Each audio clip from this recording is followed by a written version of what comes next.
Okay, so I thought I'd make a quick video establishing the tone of the new channel and just basically saying a little bit about me so you understand the type of person that I am and how you could potentially relate to some of the life experiences I have been through and the kind of brain that I have. I was diagnosed with ADHD about 5 years ago, and I always knew that I had it. I struggled in school massively, found it impossible to focus, and was always speaking with people in class and everything like that, and basically I ended up being told off and made feel like I was stupid because of my inability to kind of align with the syllabus and the structure of school. I now know that I needed more exercise, and I would have been able to focus because of after the additional exercise that I was provided. But without it, I found myself having to copy people all the time, feeling incredibly stupid, ending up in kind of remedial English classes, which is basically just because I fell behind, I was in class with additional classes with people that actually had kind of specific, developmental issues. But I was neurodiverse and I ended up being in those sort of classes. And, that made me feel like a massive lack of confidence in my ability. And ADHD through my life has also meant that I escape through things like food, which was my first addiction, something that I've actually regressed to slightly. Reason being, I exercise a lot. Exercise being my medication for ADHD, that coincides quite neatly with food being fuel and having to be kind of very cautious about what I eat and thinking about, having a right amount of protein and everything like that. So I'm very controlled with my diet, what I eat, when I eat, and that sort of thing. But the weight that I put on the enjoyment that I get from food is not necessarily healthy, shall we say. I think it is borderline dysfunctional. But from the outside looking in, I'm fit, I'm healthy. So as far as some of the dysfunctional behaviors I could have and relationships I could have, this isn't that bad. But, going on from having ADHD and needing escapes, I found myself getting into smoking at a pretty early age, 13, 14, starting with smoking weed when I was definitely too young to be doing it. But the nature of school and peer pressure, no one's telling you to do it, but you're in a group where people are doing it, or the people who are older are doing it, and then you feel the need to do it because you want to fit in and look cool. So that's what happened. I initially started smoking weed, which then turned into a nicotine addiction. So that was my first actual addiction. Then there came alcohol, where, we would be going to parties, we'd be, getting with girls and that sort of thing. And I think all of us were solving a problem, social anxiety.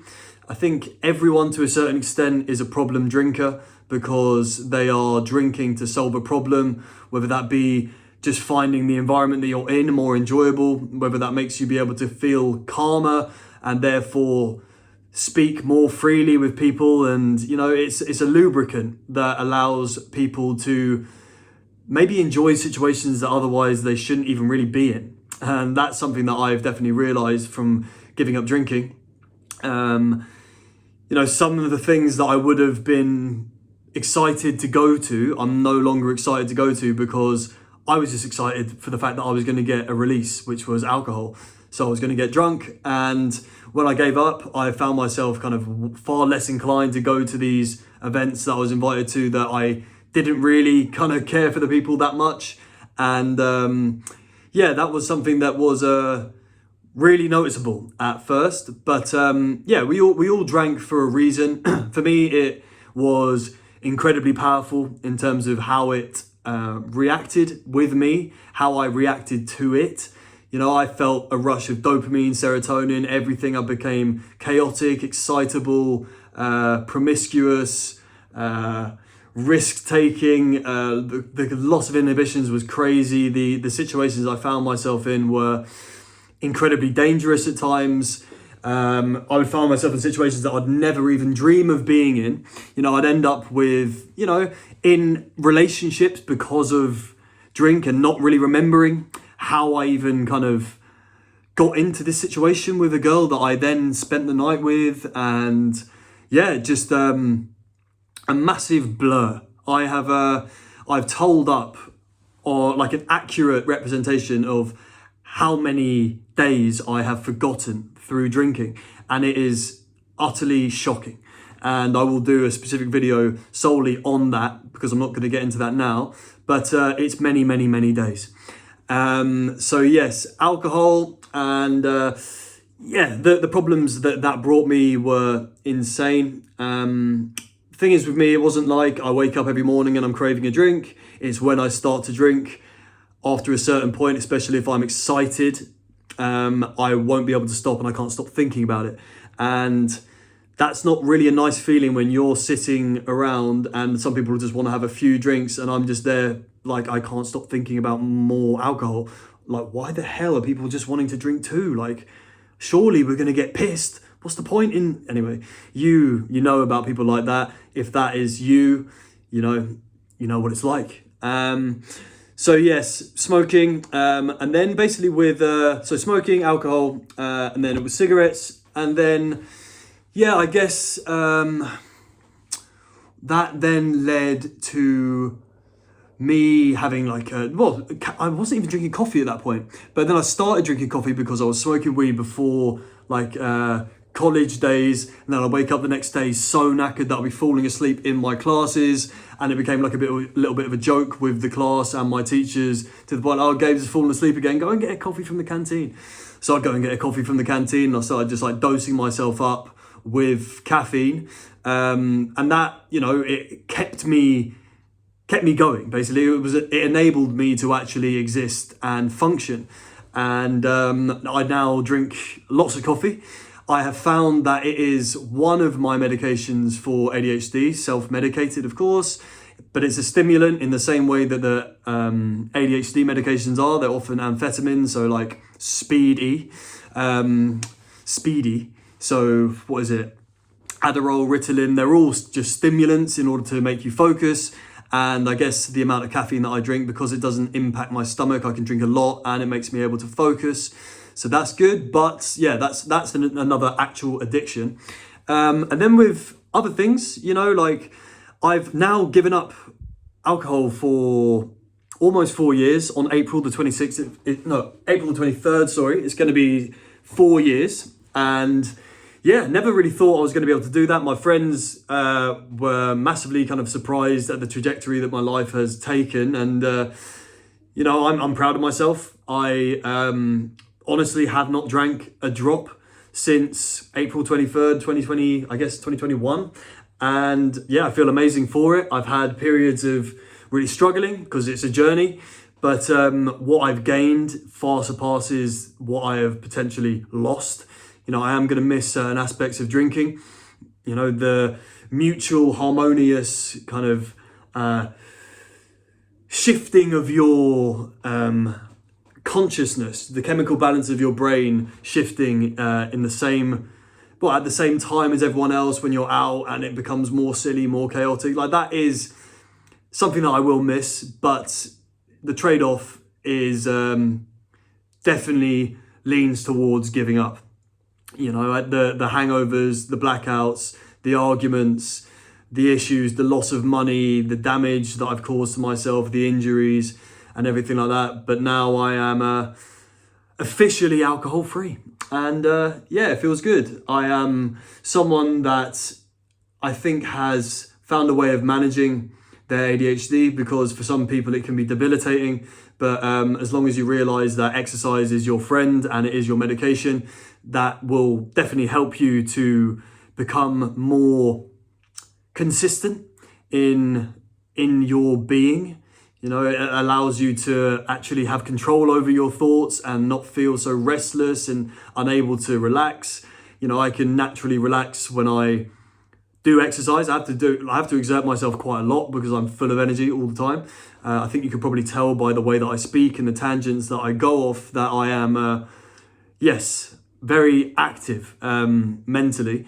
And yeah, it's something that I've just learned to deal with, and it's me. So yeah, it's benefited me in terms of music and the creative side of things. I can hyper focus into the things that I'm passionate about: driving, dancing, music, singing. Another thing that I've found massively helpful for ADHD, and maybe just being someone that finds it hard to relax. It's not necessarily always ADHD. I think a lot of people are kind of self-diagnosing because they might have some sort of phone addiction or attention deficit.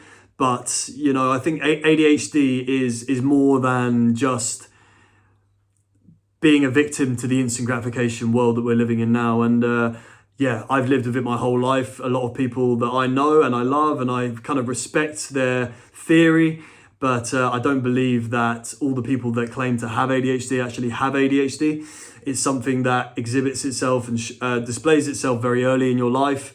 And, you know, it's rarer than people make out, I believe. So, yes. Other than that, you know, like I'm trying to be very healthy. I'm feeling very fulfilled at the moment because I have changed the perspective on the creation process, on, you know, my aspirations. I was focused so much on money, and although money will, I guess, give you a kind of sense of freedom and it will offer you opportunities to do things that you otherwise wouldn't be able to do, realistically, I don't really want many things. I've realized that the things I actually like to buy is clothes. You know, I want to own my own house one day, and you know, other than that, honestly, I've got quite a lot of the things that I want, and all of the things that we pretty much need, we already have. You know, whether or not you're homeless, you're really rich, you know, you're doing well, you kind of got an average income, you know, everyone shares the ability to breathe, to buy food, and, you know, family around you, hopefully. The things that we actually need, oftentimes we already have. So, yeah, I think we should probably be a bit kinder to ourselves and not kind of constantly be striving for, I need to be successful, I need to find a job. Like, look, we need to not settle for a job that we don't want to do. Life is incredibly precious and time is incredibly precious. And I think we need to just try and enjoy our life a little bit more, because constantly thinking about the future is only going to impact the present and make that unenjoyable.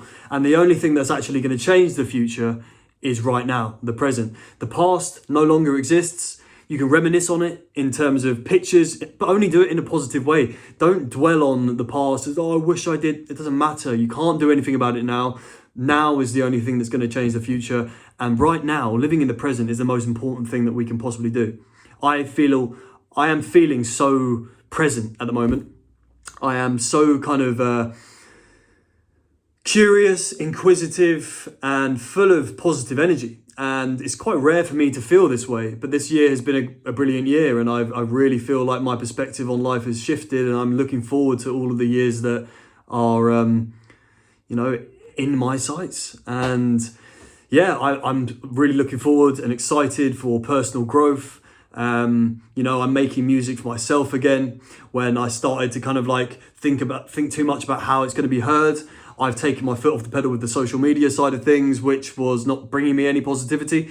It was basically just like a drug, and I don't really want to be taking some weird, insidious dopamine that kind of puts me on this hamster wheel, slave to the algorithm, giving me some artificial, it's all crap, really. If you're not doing something because you actually want to do it, stop doing it.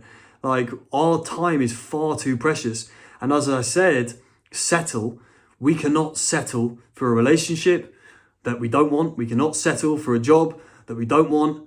We have only got one life, okay? And if we don't only have one life, we're not going to remember this life that we have. We're not going to be conscious of this life. So we need to treat it as though it's our only life. Family is incredibly important. You're never going to be able to buy your family back. The things that we're looking to do once we're rich, we can actually do now. You know, the freedom that you feel as though you need to have a blah, blah, blah until you can do it now.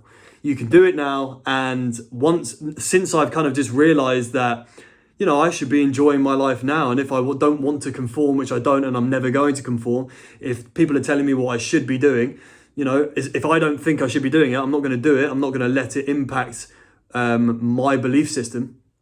And I think a lot of other people should try and just think for themselves and experience things for themselves and not necessarily believe everything that they're told and everything that they read.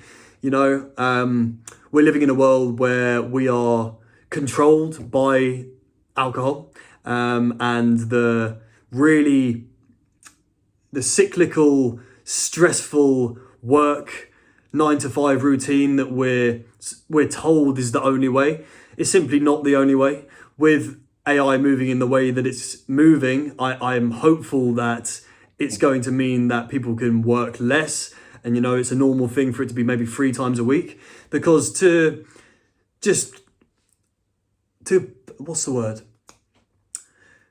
promise that you are going to spend basically your whole youthful life, healthy life, working a job that you most likely don't want to do and don't care about at all, just to own your house.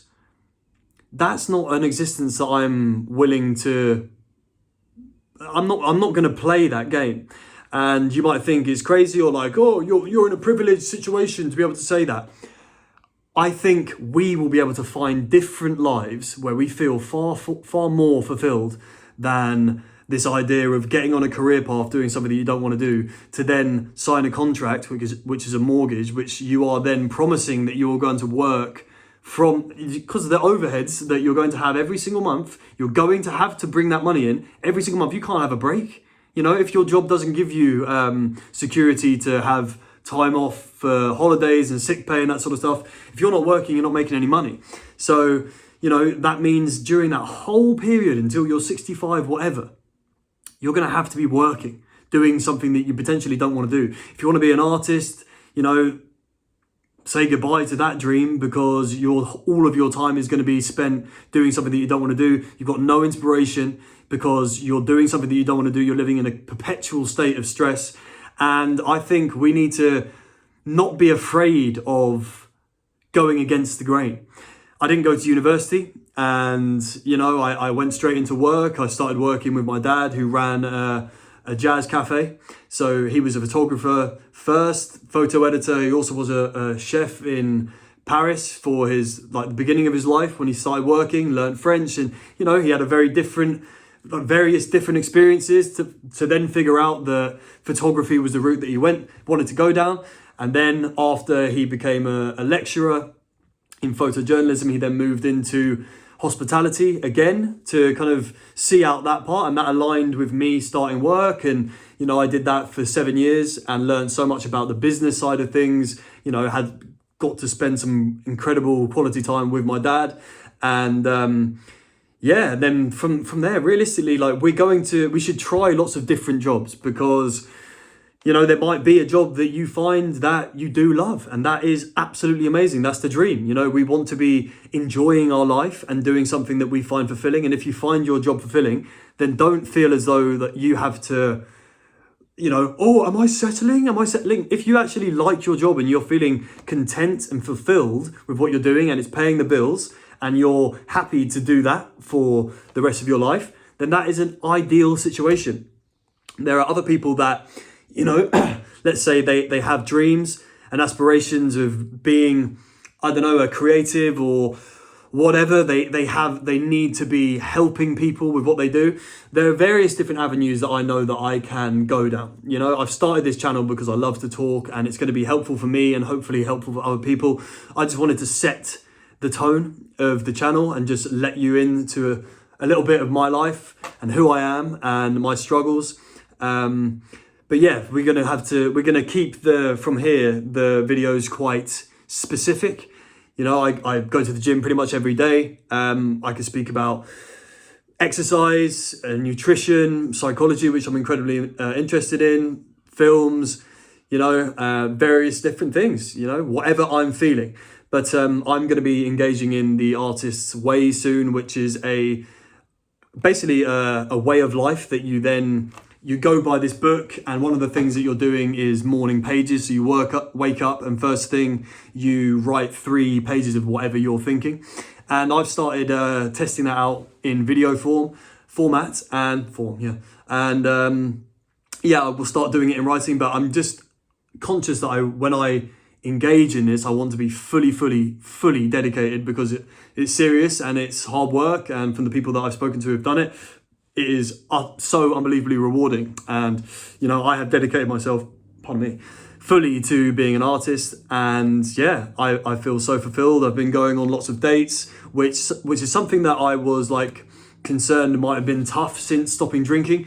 But, since I'm finding it easy now, it's, I don't need anything. I don't need anything at all. And it's great to, sometimes you have to tell people if you're not drinking. You have to let them know, maybe prior to the date, because there might be someone that doesn't really want to be in a situation like a pub scenario with someone that's not drinking. It hasn't been the case yet for me, but I always let people know prior. But I've been feeling just so confident in myself, and yeah, life is good. Life can be incredible, and we just need to remember that life and time is incredibly precious, and we can't be selling our time to somebody and something that we don't care about. Because when you're 60, when you're 50, whatever, you're going to be looking back and being like, I was in the prime of my life and I was just working a job that I didn't want to do, getting pissed on the weekends, recovering Monday, Tuesday, Wednesday, getting excited on the Thursday, maybe starting to get pissed on the Thursday, and then the cycle continues and you're in this perpetual kind of recovery state, doing something that you don't like, having no room to think because your time is occupied by either stress, making dinner, going to bed, or getting pissed and recovering. So you can't actually have any time to think about what you actually want to do. And I've been, I've invested in myself. I've built up quite a lot of savings, and I've just basically invested in myself, allowed myself to have free time to focus on my craft and to really figure out a structure that I would be content with and having a bit more flexibility. And I've realized that this is what I want to do. This is what I need to achieve, my own autonomy over my structure. And that is a priceless discovery. And some people might say, what, you spent all that money on that discovery? Yes, I mean, it's an absolutely priceless discovery. And because I now know that I can be happy long term.